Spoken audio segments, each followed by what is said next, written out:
ইতিমধ্যে পশ্চিমবাংলা জুড়ে এসআইআর হিয়ারিংয়ের কাজ চলছে। অবশ্যই এই হিয়ারিংয়ে আপনারও নাম এসেছে।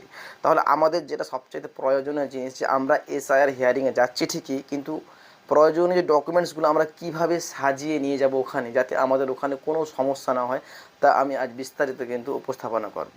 ফার্স্ট আপনাকে মনে রাখতে হবে যে এসআইআর যে ফর্ম, অর্থাৎ এনিমেশন ফর্ম যে আপনি ফিল আপ করেছিলেন, সেই ফর্মের একটা কপি কিন্তু আপনার কাছে রাখা আছে।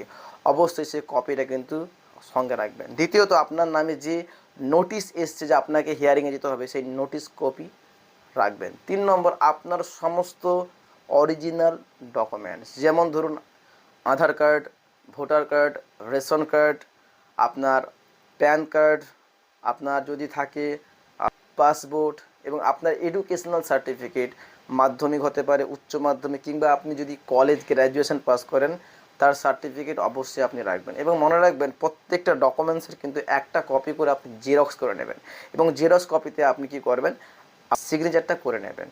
এবং সবচেয়ে গুরুত্বপূর্ণ পয়েন্ট, যে আপনি 2002 সালে যে ব্যক্তির নাম ধরে, অর্থাৎ সেটা হতে পারে আপনার পিতা, আপনার মাতা, কিংবা আপনার দাদু, যে কোনো ব্যক্তিত্ব আপনি নিশ্চয়ই ম্যাপিং করে আপনি এনিমেশন ফর্ম ফিল আপ করেছেন, সেই ব্যক্তির সেই যে লিস্ট, সেই 2000 লিস্টের কপিটা আপনি কিন্তু সঙ্গে রাখবেন।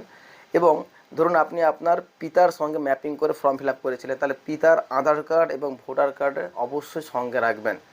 যদিও সঙ্গে আপনি আপনার মায়ের রাখতে পারেন, কোনো সমস্যা নেই। এবং নির্বাচন কমিশন যে 13টি ডকুমেন্টসের কথা বলেছিল, সেই ডকুমেন্টসের মধ্যে আপনার কাছে যদি কোনো ডকুমেন্টস থেকে থাকে, সেটাও আপনি কিন্তু সঙ্গে নিয়ে যাবেন। যদি আপনারা এই ডকুমেন্টসগুলো সুন্দরভাবে সাজিয়ে সঙ্গে নিয়ে যেতে পারেন, তাহলে ওখানে আপনাকে আর হ্যারাসমেন্ট হতে হবে না। তাই অবশ্যই ডকুমেন্টসগুলো এইভাবে সাজিয়ে নিয়ে যাবেন। ধন্যবাদ।